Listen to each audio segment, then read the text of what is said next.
সমুদ্র দেখেনি, এটা কিভাবে সম্ভব হতে পারে।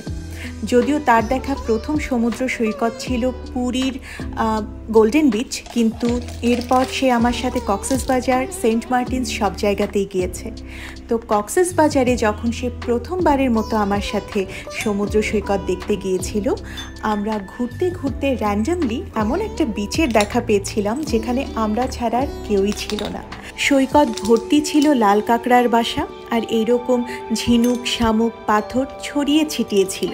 তো আমার বরের প্রথমবারের মতো কক্সবাজারের সমুদ্র দেখার স্মৃতি হিসেবে আমরা এইরকম কিছু পাথর, ঝিনুক, শামুক কুড়িয়ে এনেছিলাম। এগুলো এতদিন বাক্সবন্দি হয়ে থাকলেও আমি রিসেন্টলি একটা ফেসবুক রিল দেখে ইন্সপায়ার্ড হয়ে আমার বরের স্মৃতিটাকে এইভাবে প্রিজার্ভ করে রাখার সিদ্ধান্ত নিয়েছি। And it looks so beautiful. আপনাদের কেমন লাগলো জানাবেন। Let me know the feedback, and thank you for watching.